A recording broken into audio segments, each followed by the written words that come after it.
Okay, so I think we can start the course. So this is little bit about my background. I did my undergrad from Delhi College of Engineering. It used to be called Delhi College of Engineering. Then I went to US for my PhD. I worked in a startup company. I worked in University of Michigan for 4 years in the medical school. Uh, so lucky for me that I met my mentors who taught me a lot from, and that's the research I'm doing now, what I worked in during my University of Michigan days. It's continuation of that work. I think next week I'll talk a little bit about what I'm working on right now.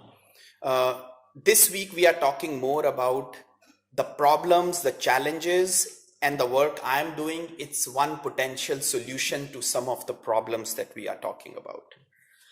Then I joined University of Georgia in 2015, exact 10 years ago. And actually, I just got a mail last week that I'll be promoted to professor from July 1st. So I'm not, thank you. I don't know if this all can be in recording your, so I'm not officially professor yet, but I will be. And because of the experience, I was able to start a company also. Now, I'll try to give you some lessons that I have learned in between also.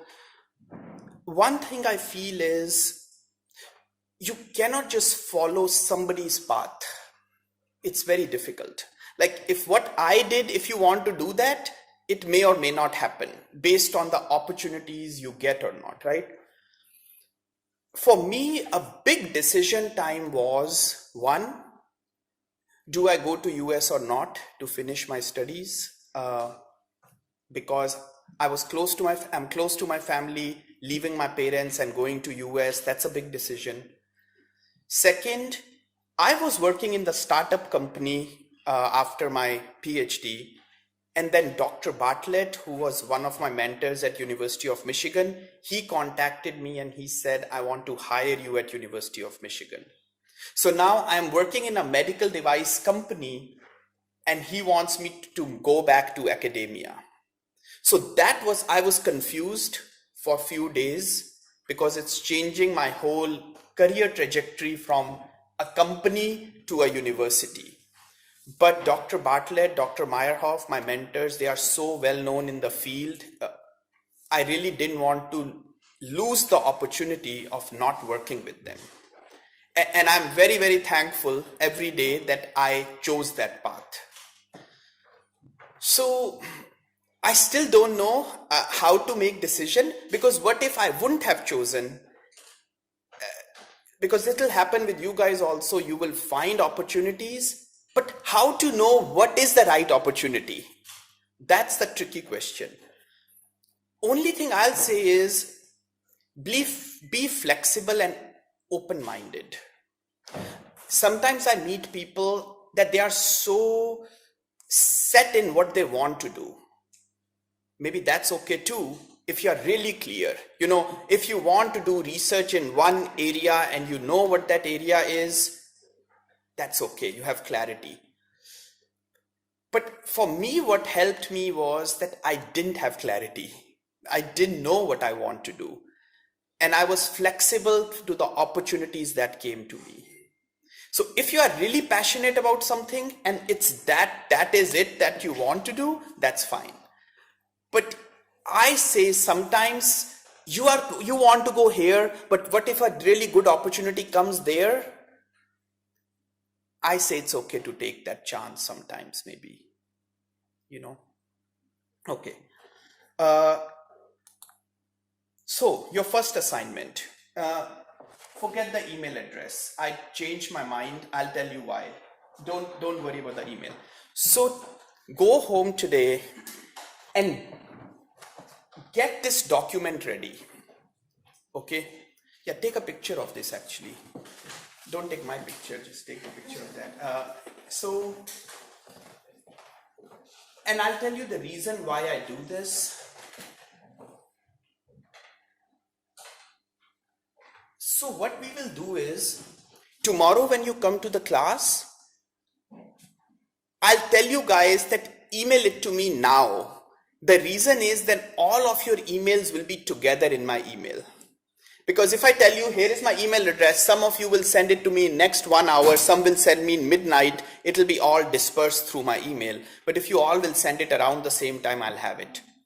The purpose of this is, one, I'm so bad with names, I might not remember your names, but I'll remember your faces a little bit.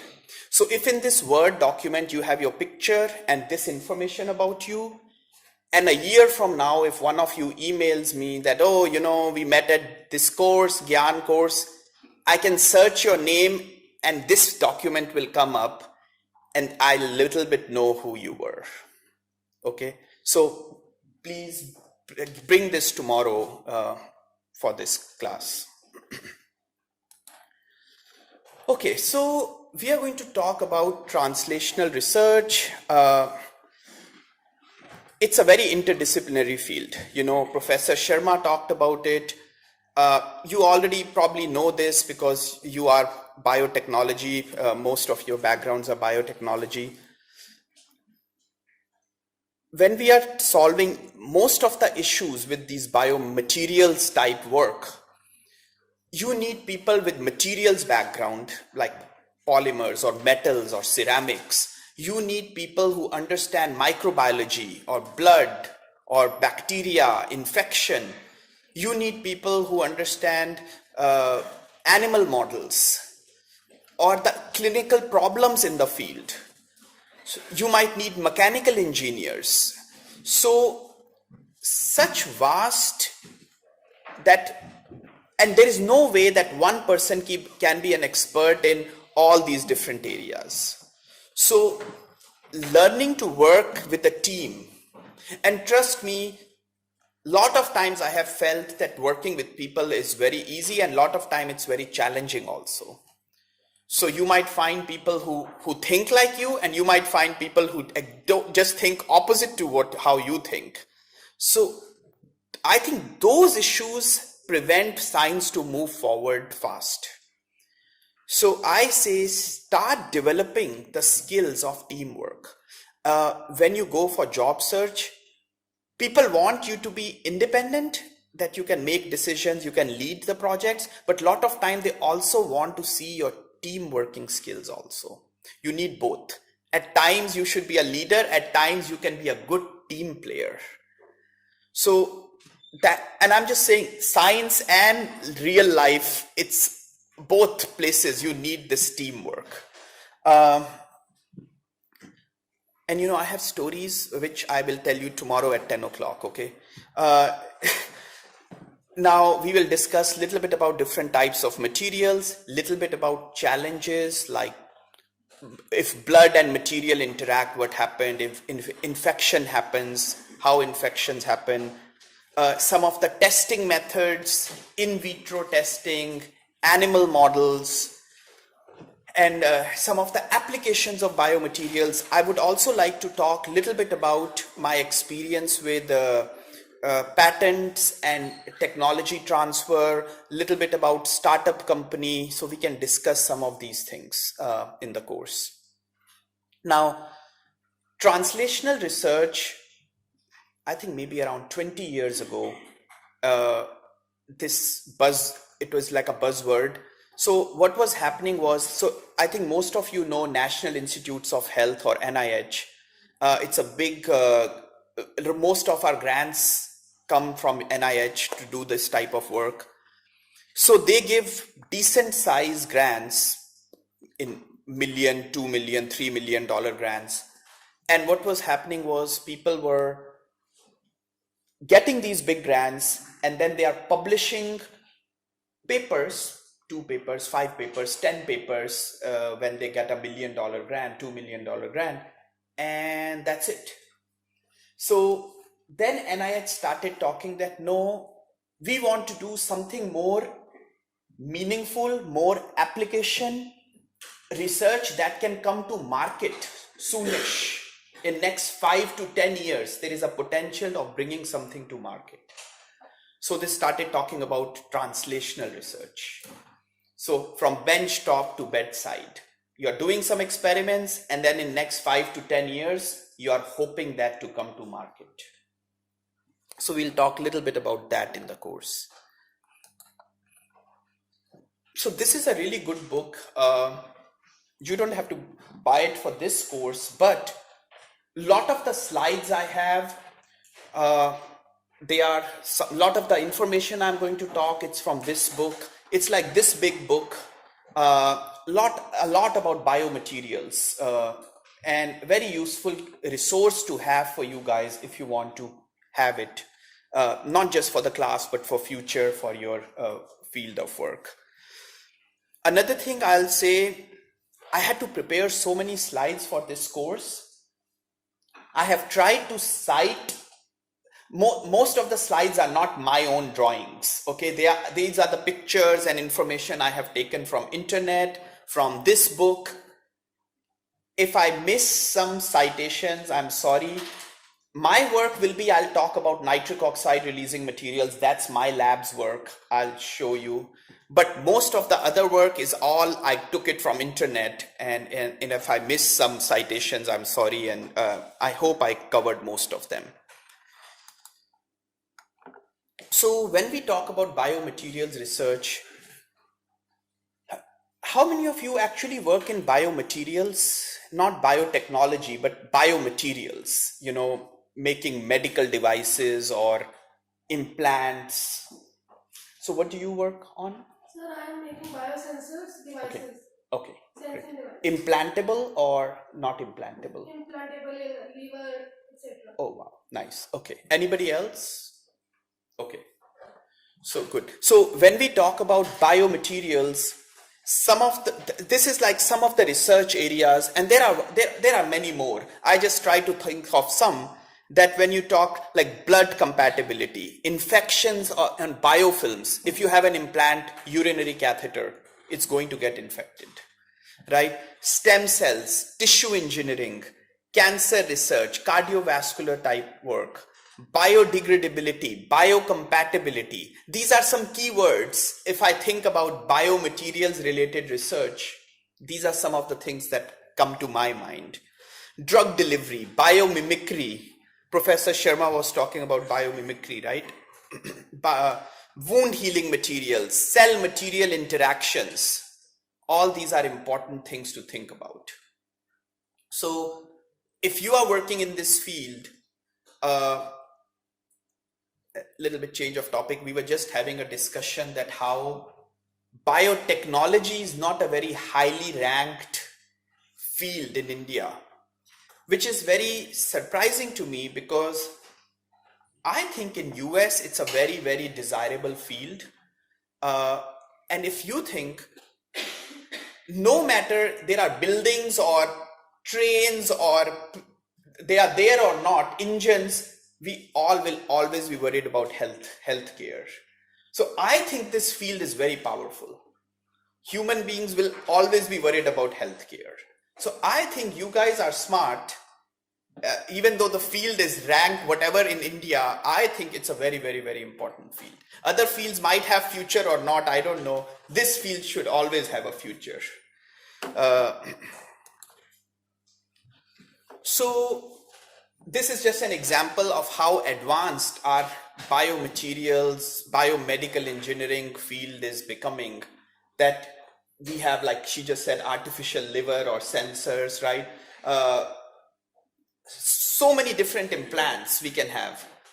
And trust me, although we have all these applications, we are still struggling. Nothing is perfected, right? It's still going to be, some have infection problem, some don't last long, some can crack, like a hip implant. It does not last for more than, for some people, if they are very active or if they fall, the material is brittle, it breaks. So somewhere infection is a problem, somewhere clotting is a problem, somewhere inflammation is a problem, somewhere it won't last long enough. So there is so much room for us to keep improving these applications of medical devices, that I don't know how many more years we can keep working on this field very easily, actually.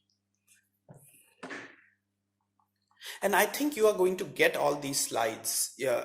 But yes, for the assignment, asked you to take the picture, but you guys are going to get these.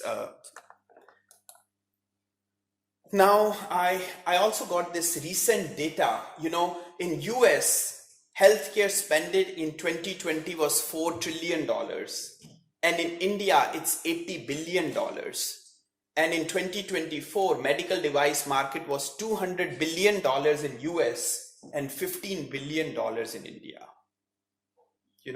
I found it on Fortune Business Insights. So I don't know how, maybe the numbers are a little bit off now, but still, that tells you how big of a market this field is. Some medical device companies, if you're working in this area, if you're thinking about jobs, I was looking some of the companies that are leaders in this field. Here are some of the companies I found. I have worked with some of these companies and some I have not, but I know they are like doing really well. So there are so many jobs, so much future for this field that I think you guys will be fine. How many of you, actually I didn't ask, how many of you want to go in academia? 1, 2, 3, 4, 5. Okay, so almost half of you. Okay, so you guys are thinking about postdoc, right? Okay, how many of you are okay to go to a foreign country for a postdoc? Okay, so almost all of you who want to go to academia, and I think that is a good idea. Even if you want to come back to India to become a professor, going and doing a postdoc outside India will definitely help you. That exposure will be very helpful. Okay, so I really like this slide. First time when I thought about it, it was just eye-opening a little bit. So let's say you are a patient and you go to a physician or a surgeon. You either need a medicine or an implant and surgery needs to be done. You are only seeing a physician and discussing with that. You are a patient. What do you think other entities are involved that helped you get that catheter or that drug? So Biomedical engineers. What else? Huh? Surgeons. Okay, so let's put scientists and researchers as one category. So you are only saying one of these in different ways, but there are so many different entities involved. What other entity? Sure, I'll say all that is researchers, scientists, that category. What other category? Engineers may be the company you like purchase the thing from, pharmacists or Okay, or vendors or company or okay, what else? Okay, you guys are only still thinking that researcher field. Do you think any other entity can be involved? Manufacturers, okay. Hospitals. So the R&D part of the manufacturing. R&D, what else? So the patent for the device that is being applied. Patent, that's a really, really important one, because if there is no patent, nobody's working in that, right? So I'll go a little bit off track now. So I'll go a little bit off track to tell you some of these things. So I didn't know this when I was a student, like you guys, and even during my PhD also. Lot of times, faculty, students do really amazing research and they publish it. But maybe that's not always the best thing to do.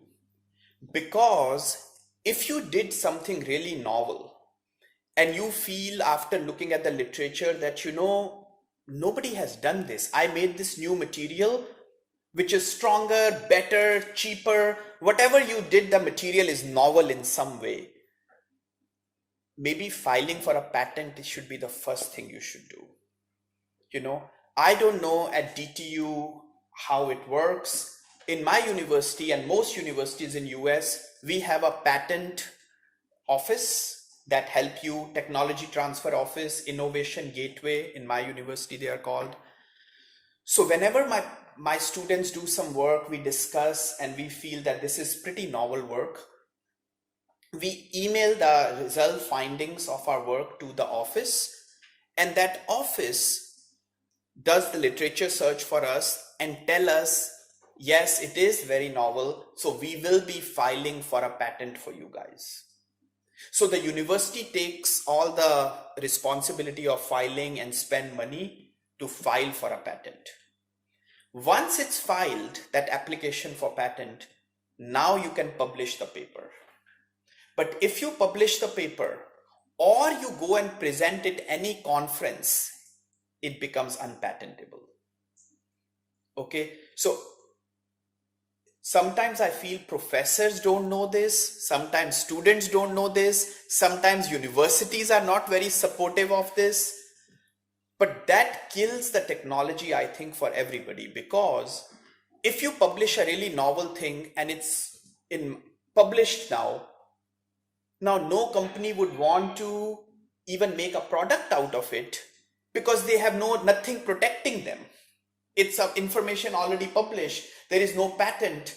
So now they don't want to spend millions of dollars in developing that technology to bring it to market.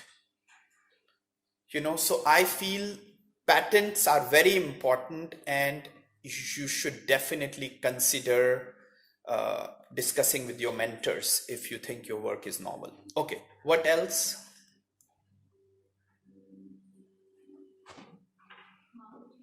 Marketing is very important. Actually, you have to market is very important, because you have to tell everybody, hey, this amazing material. If you think it's amazing but nobody else knows, then how does it matter? Okay, what else? I don't know if it's a good one, but I think money. It's the best one, right?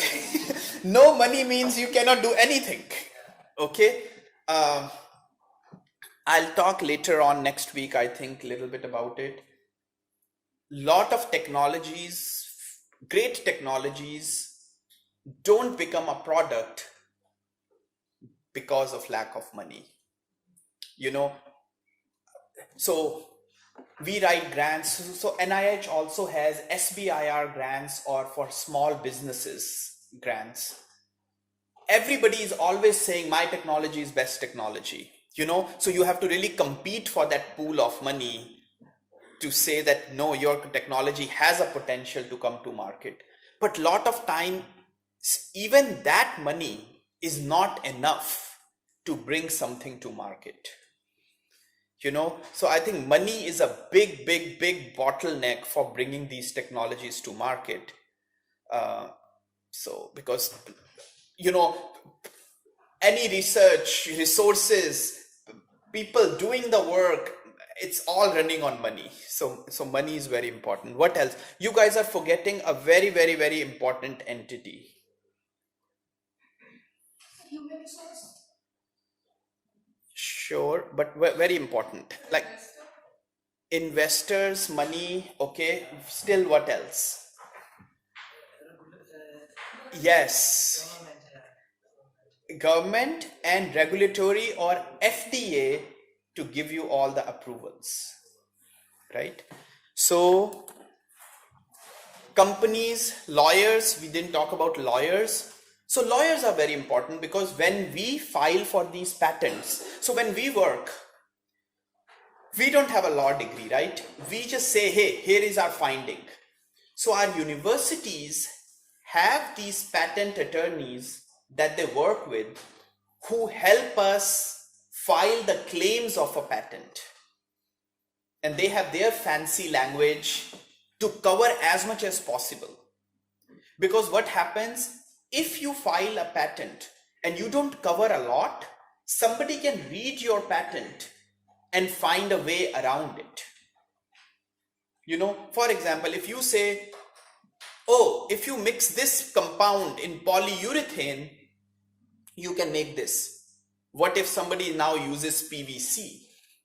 Or instead of mixing it, they covalently bind it. So if your claims are not very vast and very properly written, somebody can find a way around it and they file their own patent. So we need these lawyers who know how to make the claims more broader. And then we talked about government, media, scientists, manufacturer, investors, universities, FDA, right? So can scientists be the patent attorneys given that they undergo a course under law? Ooh. So can a scientist be a patent attorney? A scientist who has presumably has undergone a law course or something. Can they be patent attorneys? Because a scientist will have a better understanding of these rules than So a yes. branded lawyer. Yes. So for example, in my university, our this innovation gateway, the people who help us with filing these patents, most of them have PhDs. So that was my question. Yes. So you can do after. So it's very desirable. I also know a lot of people with a science background want to do patent law, and actually it's a very, very lucrative field if you do a patent law with science background. So because the understanding and depth of knowledge is much better. Yes. Okay, but this is the craziness, and like Professor Sharma was saying, I was saying collaboration and interdisciplinary research, which is this. Okay, and maybe this is also the reason why things don't work out also a lot of times. Okay, so let me take an example. So let's say I am a scientist. Where is a scientist? Okay, I'm a scientist or university. Okay, so okay, how do I talk about it? Okay, let's say you guys, you want to be a professor, right? You don't have a training of patents, and you did good research, you published a lot, you have an understanding, you are a good teacher, you become a professor now, and now you're moving science forward, you're publishing papers. But if you want a product to come to market, let's say you are a university, maybe you already know how to talk with government to get funding for your research, but you need to know how to talk with investors. You need to know how to talk with manufacturers, how to talk with FDA, physicians, companies. So you need all these different entities work with you. And if you don't know to work with some of these entities, you are going to fail. Right? Lot of time people do good research, they don't know, oh, I should apply for patents. Even if they apply for patents, if they don't have a startup company, let's say, now what will happen? You applied for a patent, there is a patent sitting with the university. You're hoping that some company contacts your university and licenses your patent. So in our field, in the patent field, first of all, if you file for a patent from university, I don't know how it's in India, I'm talking a little bit about what happens in US. The university owns the patent. Okay, you are an inventor on the patent, but university owns the patent. If a company wants to use that patent to make a product, they have to license that patent from the university. And now that company is paying university some licensing fee. Actually, as an inventor, you get a part of that money also. So you get funds also. But the thing is, if a professor does not know they need to file for a patent, that's a problem. Even if they file for a patent, somebody should license your patent. And now the problem happens is, not only you need to talk with investor needs to talk with manufacturer also, other scientists also, physicians also. So this is just such a big mesh of things that you have to find a way through it. And now you should appreciate, even when you are having a headache and you are taking a medicine, it has gone through all this mess to come to market. And you can see things can fall apart at any stage. Moving things, I know because of the startup company, how challenging it is. So let's see, we talk with media, I talk with other scientists, I'm talking with physicians to know the problems, we are talking with other companies, we are talking with lawyers because we need to file for patents, we talk with government to get NIH funding. Investor is still missing for us.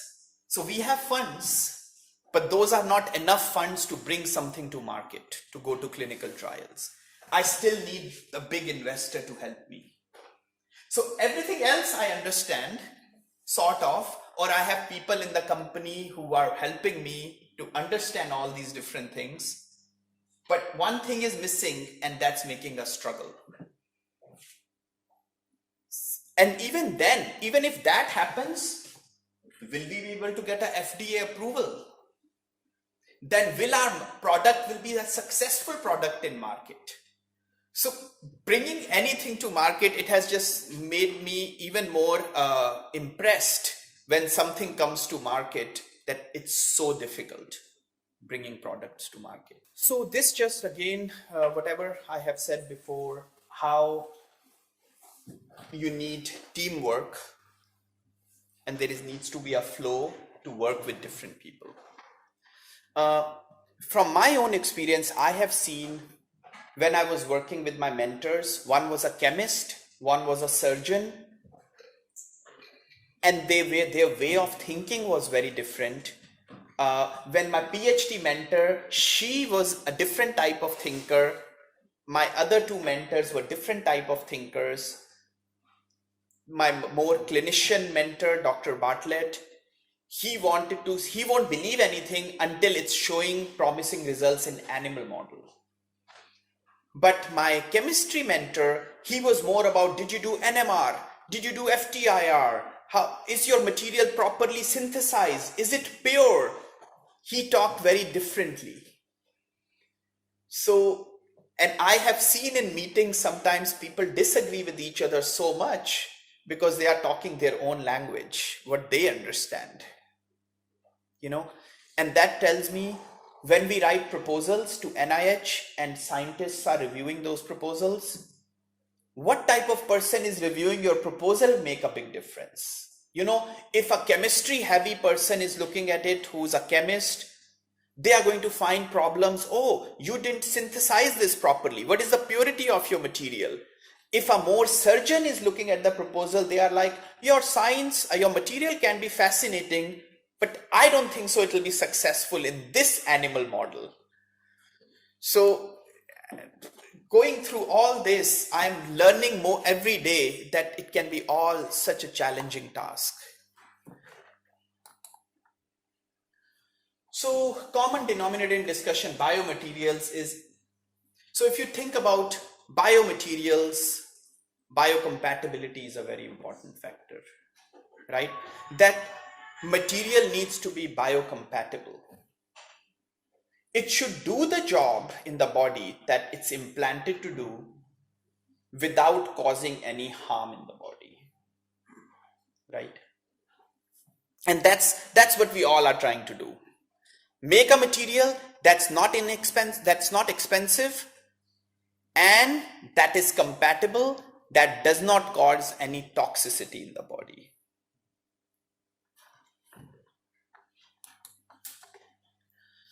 And material that constitute part of the medical implants, extracorporeal devices. What is extracorporeal device? Anybody?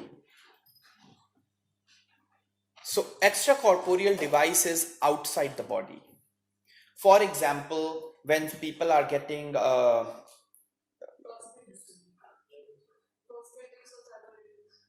I was going to say a little bit like somebody is getting dialysis. Okay, so blood is coming out, getting cleaned, and going back in the body, right? So it's extracorporeal device.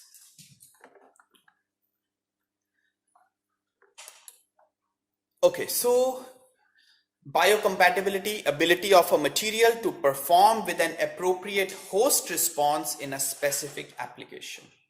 Okay, but sometimes people have also talked about that there cannot be truly biocompatible material. The best you can do is make a biotolerable material. Your body is tolerating it. It's doing the job. It's not toxic, but body is still just tolerating it. It's not becoming a part of the body, and it's not truly compatible with the body.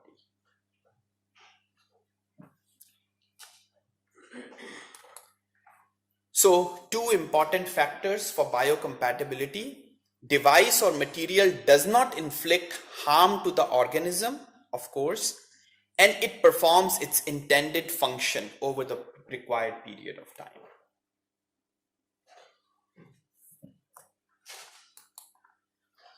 Okay, so this was also another interesting thing. And first time when I heard about it, I was surprised that how thinking changes over the years. So in 1993-94, the rule was, I don't know rule or is the right word, but what was happening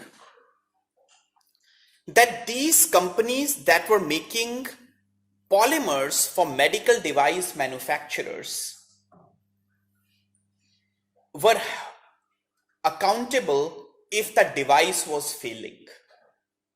Meaning, if let's say you have a medical device company, you are buying a polyurethane from her company, and now you're making a catheter out of it, and there is a problem with the catheter, it fails.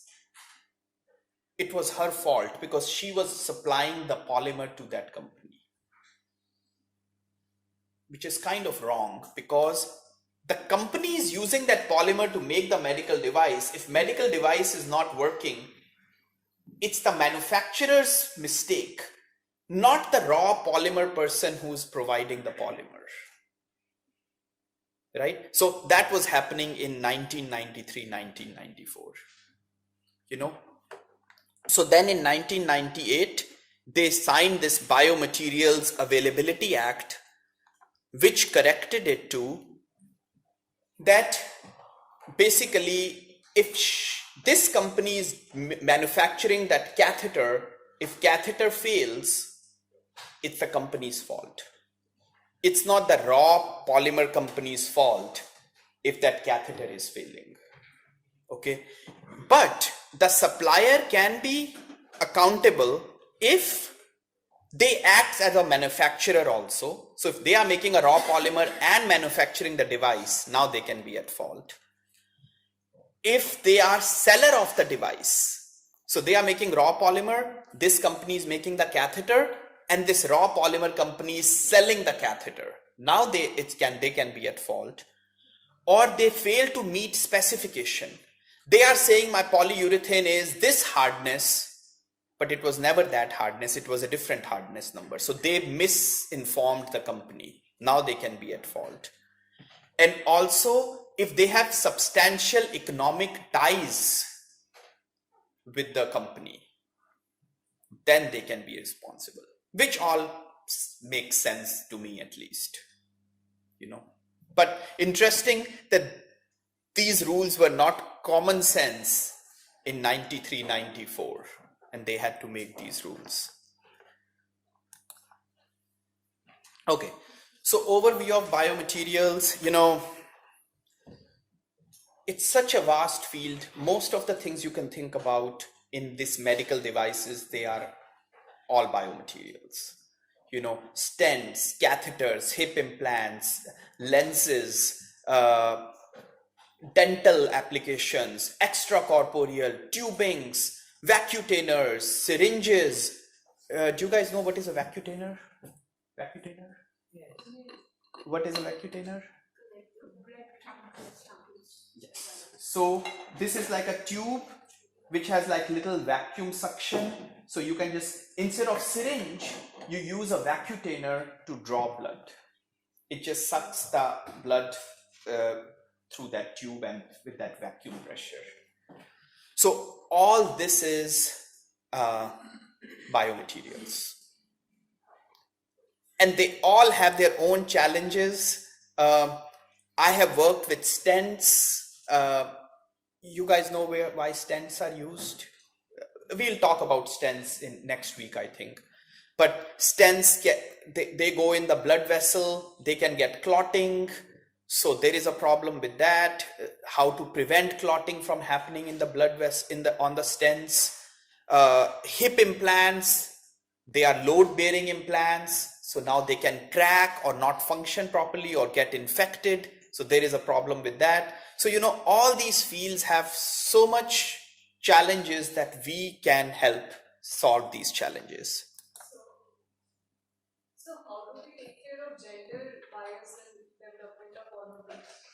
Implants need to be designed in a different fashion for female body parts. So I think the people who are like manufacturing companies, they take care of all that, right? Like they are designing it based on the age of the patient and male, female. Yes. So one example that I have come across is the hip transplant.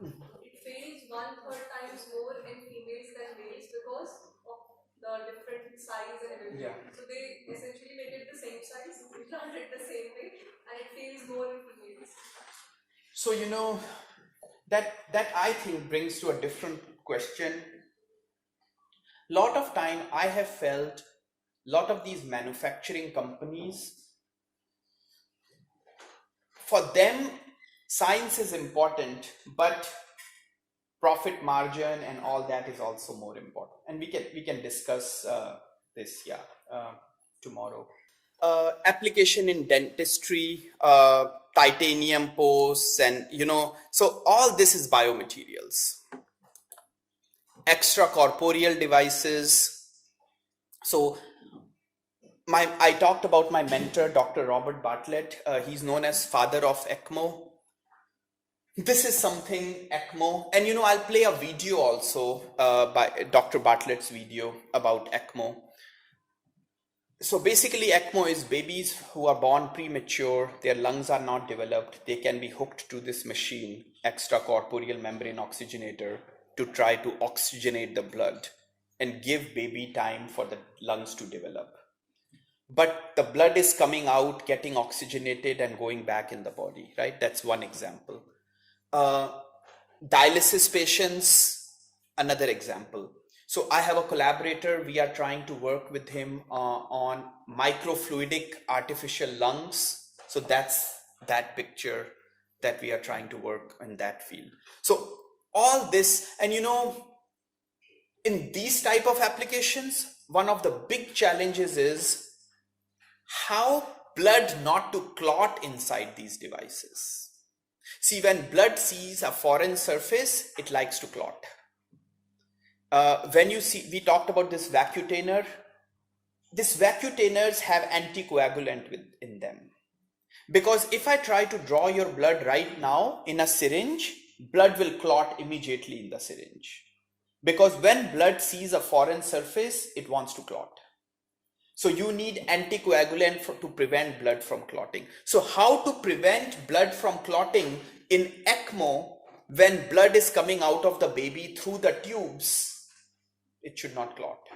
When you're making these microfluidic organs where the channels are so small, micron size, blood is flowing through these micron size foreign surfaces, blood wants to clot. How to prevent all this clotting from happening? Huge problem. How to prevent infection from happening? Huge problem. So this little bit shows a translational research flow, that how you do research where chemistry, physics, material science is involved, and then you make a medical device, you test it in vitro with bacteria, blood, whatever you want to call, whatever the application is, you test it in animal model, you go to regulatory, preclinical, clinical models, and then you get approved and bring it to market. And if something is not working, you come back to your bench, improve the material, go back and try to optimize your material. So you are bringing blood through the oxygenator, and oxygen transfer is happening, and you are getting blood oxygenated. The blood needs to get oxygenated, and carbon dioxide is getting removed, right? But these oxygenators have problem that they are getting clotted also. But how do you coat an oxygenator with something that prevents clotting of oxygenators, but that something is still letting the oxygen exchange happen properly? You see the challenge? Like you need this oxygenator to be of a material that blood does not clot on it, but whatever coating you are doing, the oxygen exchange should still happen properly. So that's one of the areas my group is also working on. And these are challenging things, like what's interesting is right now we are trying to find solutions to big problems, cancer and tumors and AIDS, but we still don't know how to fight infection and blood clotting. That's still a problem even now. Now, out of this, everything is a biomaterial. Wound dressings or valves or hip implants or vacuoteners or glucometers or syringes, blood bags. This definition of biomaterials can be very broad and it can be very narrow. Some are use and throw. Some are long-term use, like a syringe. You draw blood and you can just trash it now. But if you want a stent implant in somebody, it can be a permanent implant. So some challenges are, okay, use and throw, it has to be very cheap. So when I work with these medical devices, so when we talk about urinary catheters, let's say if a urinary catheter is $5, it has to be in that price range. Even if I make a much better urinary catheter, which is antimicrobial, I cannot now have a $50 urinary catheter when $5 is the standard urinary catheter that's in market. So sometimes as scientists, even I didn't used to think like that, right? You want to just find a best solution. But even if you find a best solution and it's very expensive, it will not come to market. It cannot go beyond that very, very small price range. It has to stay in that little price range.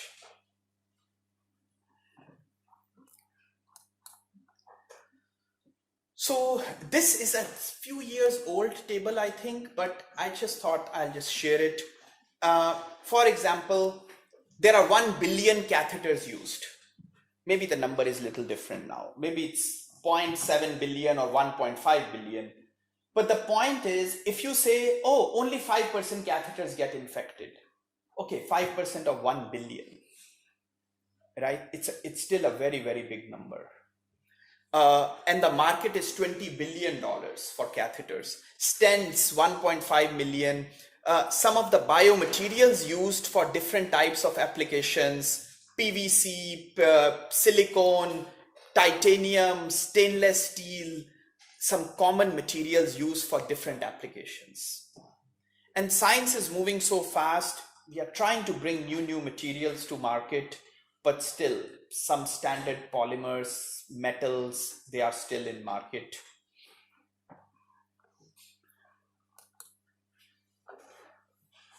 So as a materials person or biomedical engineering field, some of the things we have to keep in mind is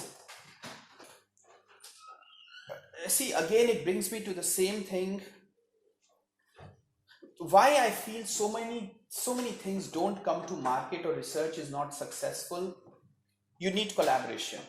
But the problem is one lab is mostly not trained to do everything. You know, uh, some lab is really good in chemistry, synthesizing new compounds, but they don't know how to put them in coatings. Some lab is really good in coatings, but they don't have good microbiologists to work with. Okay, you have that, but you don't know how to work with animal models. In US, funding agencies are different. So there is National Science Foundation, which is more basic research, National Institutes of Health, more application research. If you were trained by a mentor that was more NSF type researcher, you now don't know, or you need to find out a way how to write proposals for NIH, because you are trained to think very basic research and mechanistic research. And both are important. But changing your mindset from mechanistic research to application research is very different. So I have this interesting story. I write mostly to NIH for grants. I wanted to try NSF. Now I have given up. Few years ago, when I talked with my friends, that I'm like, oh, I want to write this NSF grant, I was thinking this idea. I will think very basic or mechanistic. And they'll tell me, no, Hitesh, you will not get funding because you are still thinking very application. So because of my mentors, I was trained to think so much application. It's very difficult for me to think in a basic research format. And the basic people, I have one or two people have talked with me, even when they try to talk very application, it's still not enough for NIH level application research.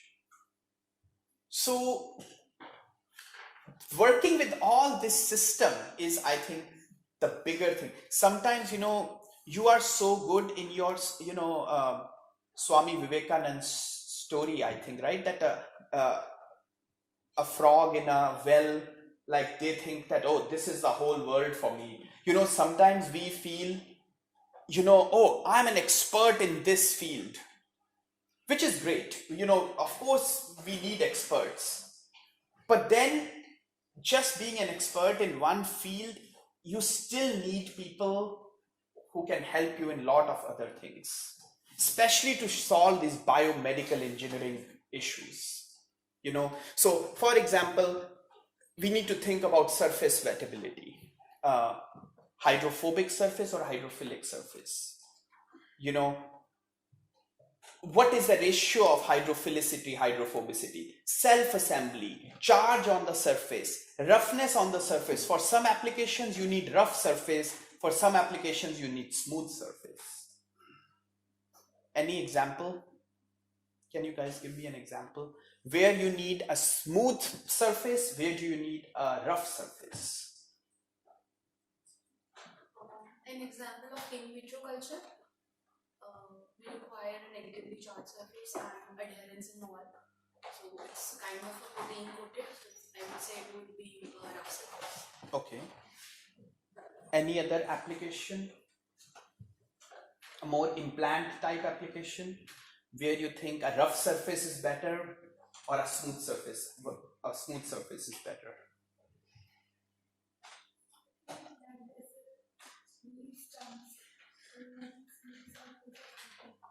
Smooth surface, okay. So let's say a catheter type application, right? I don't want blood to stick to it. So smooth surface is better. Rough surface, you are increasing the surface area.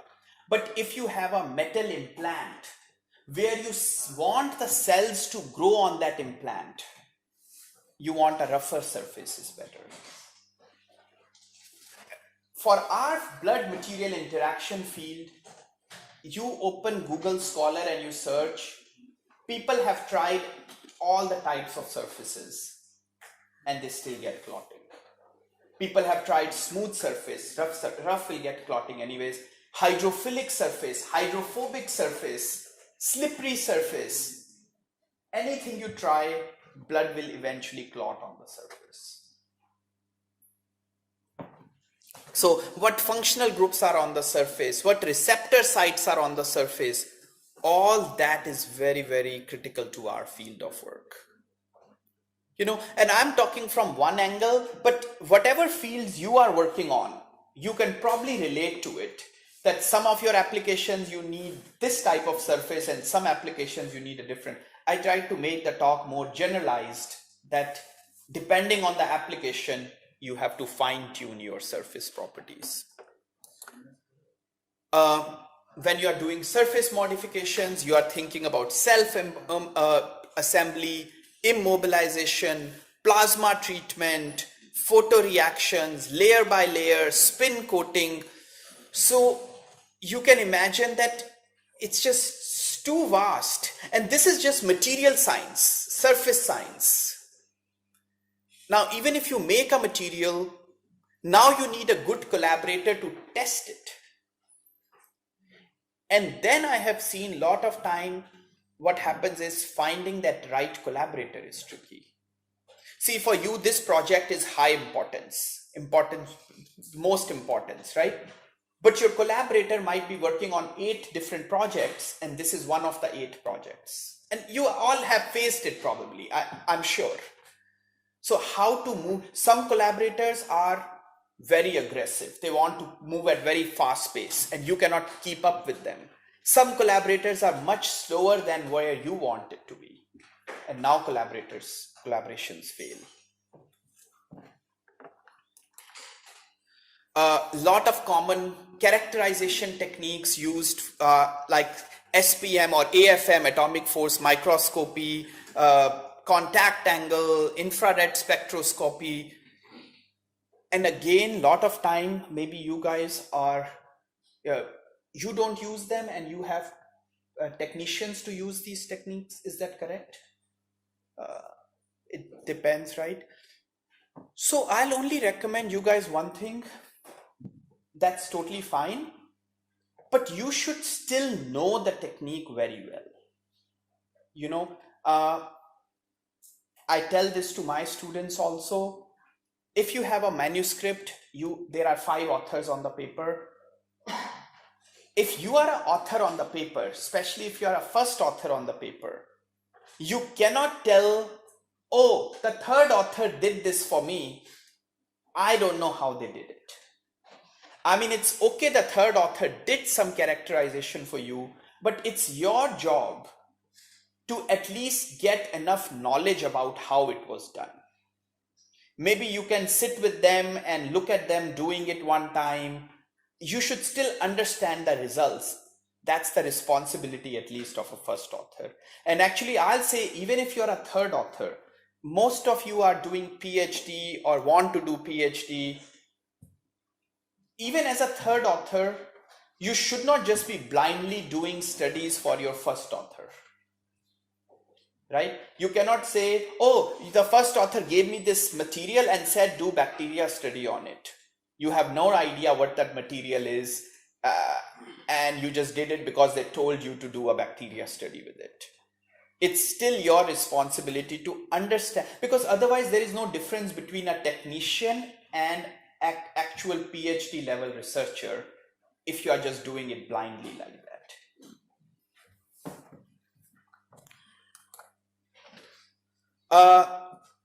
Another thing we need to think about is hardness, strength, and toughness.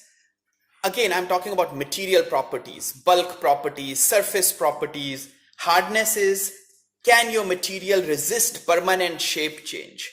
Strength is, can it withstand applied stress to the surface?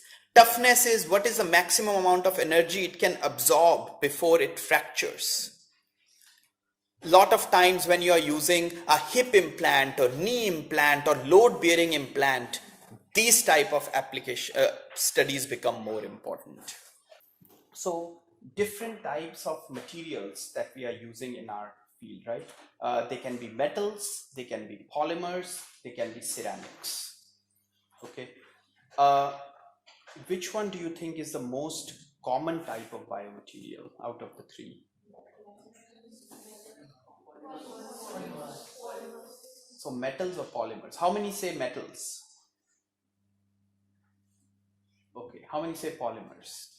Okay. Okay. So polymers, yes. And we will talk why, and I think you already know why. Metals are very important for load bearing applications, right? But there are so many different applications: wound dressings, vacutainers, syringes, tubes, catheters, all that is polymers. Oxygenators, all that is more polymer area. Now, they are load bearing for metals, wires, fracture fixation wires, pins, screws, hard walls, plates, all that is metal type. Now, for whatever we talk in biomaterials, surface properties are very important, right? Bulk is important, but the tissue, cells in the body, they all are going to interact with the surface of the biomaterial, right? So surface properties become very, very important. Body is going to reject it or get toxicity from surface a lot. Yes, from bulk also it can happen. If you have a drug or a material leaching from the bulk of the material and coming out and causing toxicity, of course bulk is also important. Or if it's a load bearing implant and the bulk is not strong enough, then yes, bulk properties are important. But the surface properties are very important for tissues and cells to interact with that biomaterial.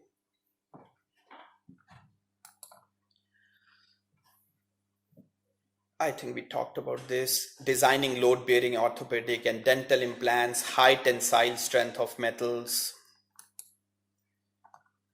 Now, how metals are processed, that makes a big difference also.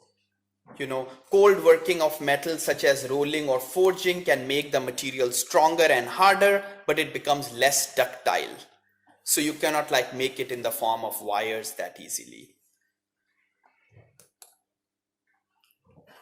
Metallic implants, titanium is very popular, platinum, iridium, gold, iron. I saw some of you taking pictures. I think you don't worry, you will get all these slides. You don't need to take, you're most welcome to take it, but you will probably get the slides anyways. So there are mostly less popular to use pure metals, and a lot of time alloys are used. So you're mixing multiple metals together to make alloys, so you can have properties that you desire from different combination.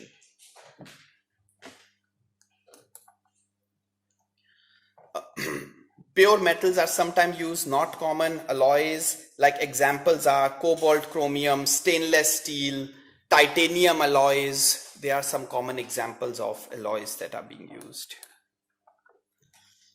This table shows approximately comparison of properties between ceramics, metals, and polymers. What is a ceramic example? Did you guys know? Aluminum oxide.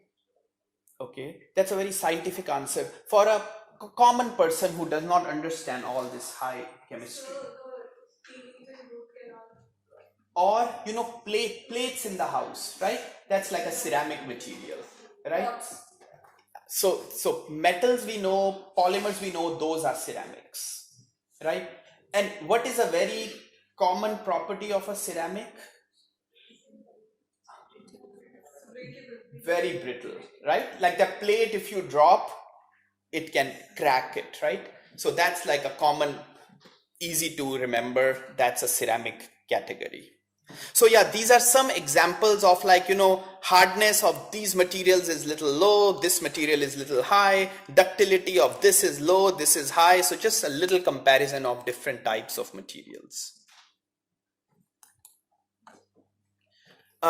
Metallic implants. So another example of metallic biomaterial is stainless stents, right? Have you guys seen a stent? So something like, I think I had it one of the slides, right? So it looks little, oh yeah, actually forget this covering around it, this is a stent. Okay, and how they use a stent is, so if somebody has a blood vessel clogged, this is an open stent, but stents are usually narrow tube. Okay, so what you do is you put the stent on a guide wire and you put the wire in the blood vessel, and the other side of the wire, it's on a balloon, but balloon is not inflated, and this stent is on it.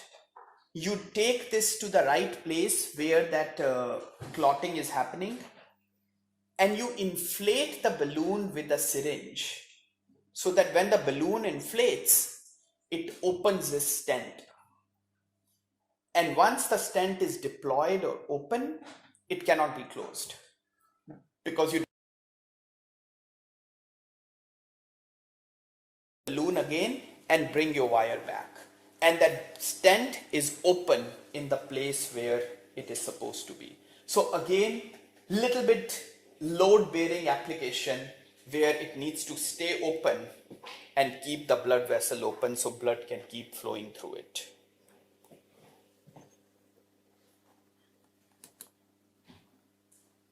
So this is just showing example of Young's model. You don't need to remember these numbers, but I just found it, so I put it here.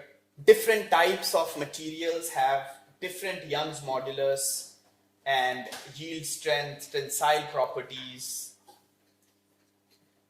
Now, one of the problems is in these metal implants that they are very strong. Okay, which is counterintuitive because we want them to be strong.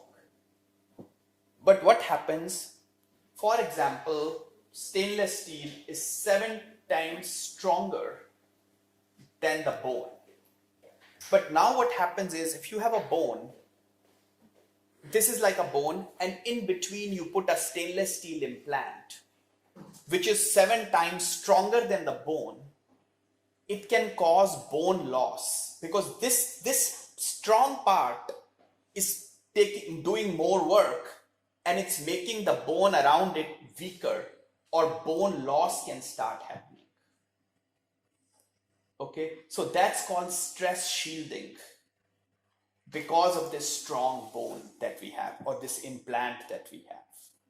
And this is just from a paper, I think, that they showed that how with a metal implant, hip implant, because of this strong thing, 2 years post-op, there is a loss in the bone because of stress shielding happening. So we want strong materials, but they should still match the strength of the bone. That's why titanium is more popular than these bone implants. So my dad, 4 months ago, he fell and broke his bone here, and they have put a titanium implant for him here because it's matching with the bone strength better than stainless steel matching with the bone strength. Now, advantages of titanium alloys. It has a lower moduli than stainless steel, like we said, and it forms titanium oxide layer that makes this titanium alloy more corrosion resistance. And this oxide layer on titanium, it helps in osseointegration or growth of bone cells, so they can go in this and start growing. Because when you have a bone implant, you want the surface of the bone implant to be more porous, so that cells can go inside and grow, so that this implant becomes part of the bone, so that it's very strongly adhere to the surface. So that's bone implants when we talk about, and titanium is helping with that osseointegration. But it has very high cost, so titanium is a more expensive implant, low shear strength, poor scratch or wear resistance, and it's difficult to fabricate. So see, again, in our field, the good thing is We have a lot of good technologies out there, but they all have their limitations. So you have a lot of work to do in your future to improve these technologies. Sir, also everyone has different bone density. Huh? Everyone has different bone density. Yes. But see, that's true. But the problem is when they are designing materials, they cannot tailor it so much to you. Okay, then these implants are optimized as per the person. It's very difficult. See, because if they are making tight, see, for my dad, he's around 80 now, but there was no special material designed for his surgery, right? There are titanium rods that are available, and he just got one of the titanium rods. And I'm sure his bone density and strength is very different than yours because of his age. So these are the challenges, right? Like nobody can afford tailoring, and who has time to wait for the research to happen to tailor it? So then there are different types of loads. They can be tensile stress, and I think you guys have probably done this in your classes. There can be compressive, there can be shear, and there can be stress with normal and shear components. And stress, strain. So if you apply stress or force, let's say if I pull this material with some stress, it'll change in length by 0.1 centimeter. That change in length over original length is called strain on the material. If it's an elastic deformation, it's reversible. If it's a plastic deformation, it's now not reversible completely. And we will see in the future slides a little bit of that. Okay, so we talked about shear modulus, tensile modulus, yield point. I'll bring up slide later that will show you what is the yield strength. Fatigue, how much stress the material below which it will not fail. So let's say, I'll give you an example of this. During my undergrad, I did a training in a shoe sole company. And there they did a fatigue test of the sole that they were doing cycles of, like, let's say this is a sole and they were applying like this type of force, right? How many cycles it can go before this sole starts cracking. So for a material, if you stay below some limit, you can keep going, it won't fail. So that's what this fatigue strength is. That stress the material below which it will not fail by fatigue loading cycles. But if you go above certain stress, maybe after 1,000 cycles, it will fail.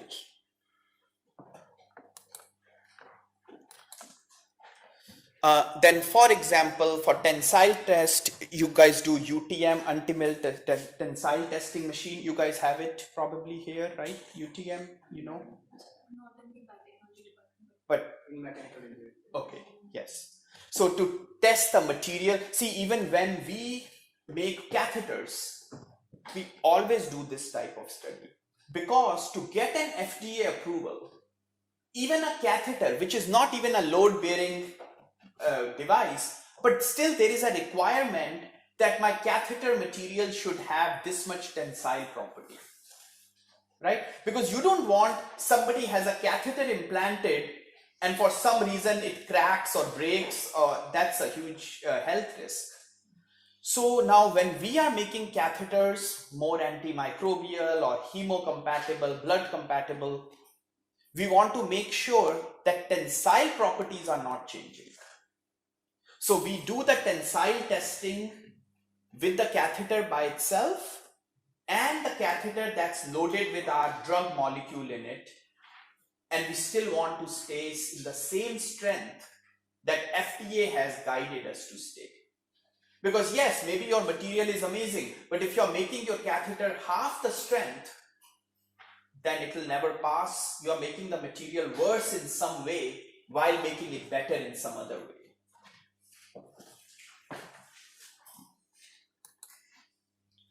Okay, so this is the stress strain diagram that I was talking about, right? So basically, if you apply some stress to a material, it's getting strained, right? Up to certain point, it's linear and elastic. Means if I apply strain or stress, I leave it, my material will come back to its original shape. But if I go beyond certain number, that's called yield strength. Now, if I leave it, it's not going to come back to its original shape. And you can little bit think about it like a rubber band. If you pull it and you bring it, let's say it was 1 centimeter, you pulled it to 4 centimeter, you bring it back, it's still 1 centimeter. But if you take it to 7 centimeter and now you release it, it might come to 1.2 centimeter now and not 1.1 centimeter. So now you've crossed this yield strength. Now when you leave it, it's not going to come back to its original. It'll go beyond it, and that's called plastic region. Now there is a permanent deformation on the material. So this explains a little bit elastic, plastic, linear, yield strength better. See, I can keep applying force. At certain force, it's going to completely break. And these type of studies are important for hip implants. Like what's the maximum tensile strength it can take before it completely fractures? And even plastic region, right? Because you don't want permanent deformation on the implants. Now different type of materials, they have different types of stress strain diagram. You can have a brittle material. So for example, in a brittle material, you can apply a lot of stress, but very little strain will happen on it, right? Like it's just won't going to change. Like, metal rod, you can keep applying as much force as you want. That 3 centimeter rod is not going to become a 6 centimeter rod, right? But if you have a more ductile or a more plastic material, yes, you can apply force and it might stretch more and more. So with little stress, it can have a lot of strain happening on the material. Okay, now you guys are going to do some numerical problems. Okay, so you'll have to write this formula because when I'll go to the next slides, there is a problem for you guys to do. So stress is force over area, right? I think you probably must have, all of you must have done this. And force is in Newton and area is in meter square. Strain is change in length over original length. What is unit of strain? Unitless, right? So, okay. Right, so we know stress, we know strain. Stress is force over area, strain is change in length over original length. Now here is the problem. So 1.27 megapascal, I think, guys. And if you don't get, try it. If you didn't get it, we can talk tomorrow or after the class, we can discuss this. Okay. Now, this is the next problem. Only thing to keep in mind here is it's a hollow rod, so it's pi r1 square minus pi r2 square when you're calculating area. So you have to calculate stress and strain, right?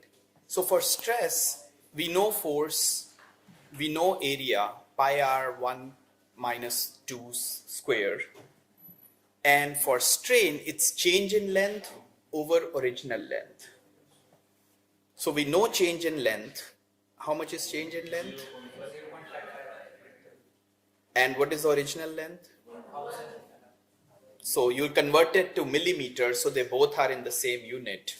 And then you have the strain, right?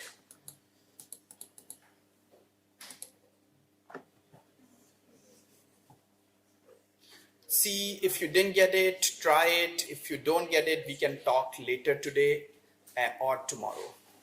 Okay, so we can stop here, but I'm going to be around. So see, I know this, we are teaching only 2 hours a day or something, and then later in the week, next week I'll do 3-4 hours a week. But I will be here a little bit before or after the class, so we can always talk if you have more questions. And tomorrow we will meet at 10 o'clock to discuss few things, right? So, perfect. Okay, guys, thank you so much. I'll be around, otherwise, I'll see you tomorrow at 10.